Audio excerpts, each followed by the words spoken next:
Brazil was heading for total disaster.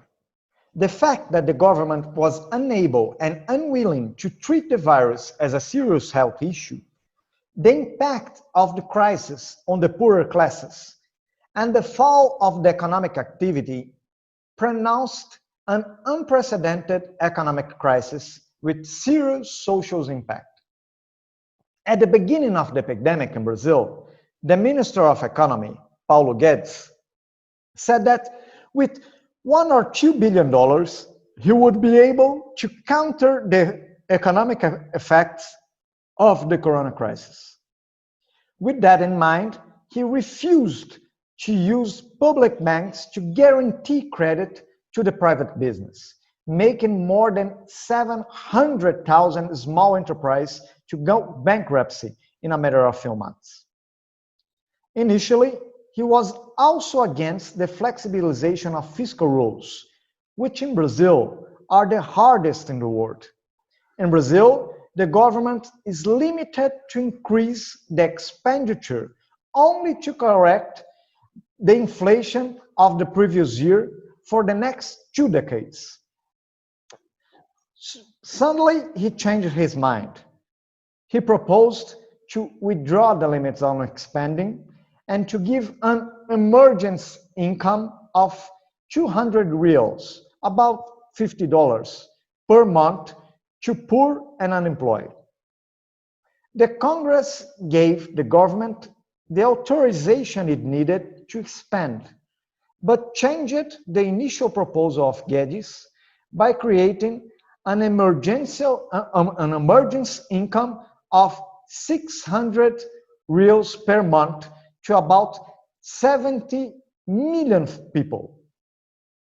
The emergency income was prolonged to the end of 2020 and will inject more than 300 billion reals in the economy. The total expenditure of the federal government to fight the effects of the pandemic will be approximately 600 billion reals, about 8% of the GDP, one of the biggest fiscal packages in the world.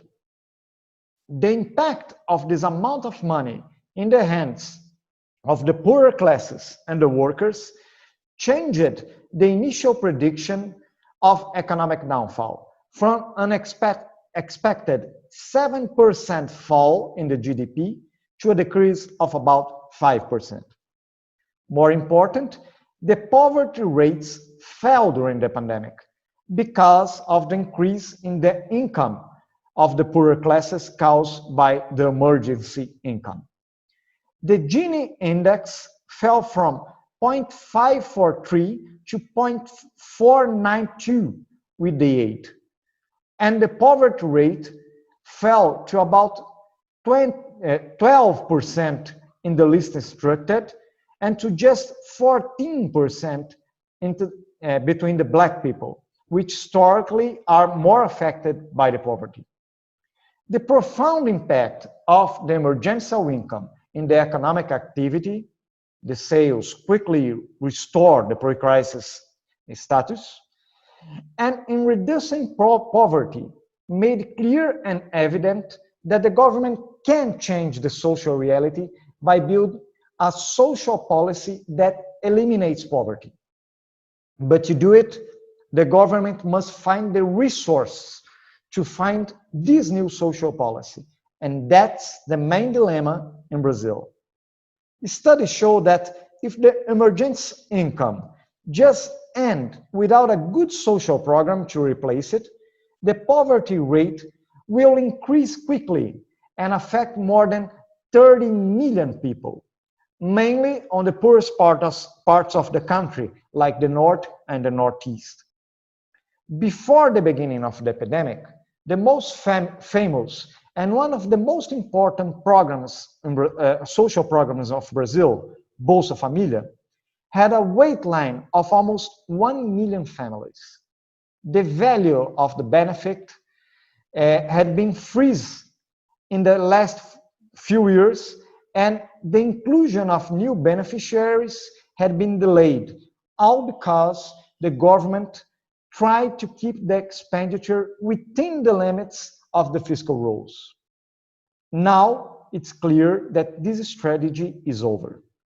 If the emergency income ends without a due substitute, the popularity of Bolsonaro will probably fall very quickly, and the economy can stop its recovery.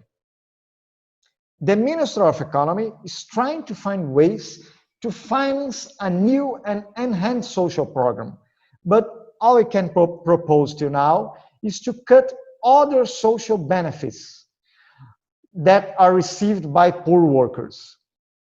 The emergency income was the biggest success of Brazil in handling of the crisis, but is now at risk. The only real solution in sight is to change and flexibilize the fiscal rules for the next years, avoiding a fiscal consolidation during a situation of economic downfall.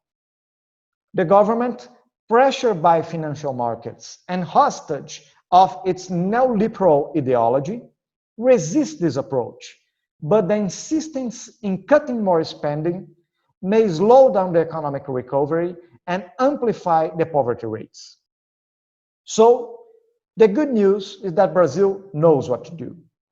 It has found a way to diminish poverty and help the economy to regain momentum, creating a way to recover from the economic and social effects of this crisis. But the bad news is that the current government resists this approach and is planning a new fiscal consolidation, which will limit the capacity of the state to create a new and stronger social policy. This strategical dilemma can only be solved by the politics, within the parliament or in the next general election in 2022.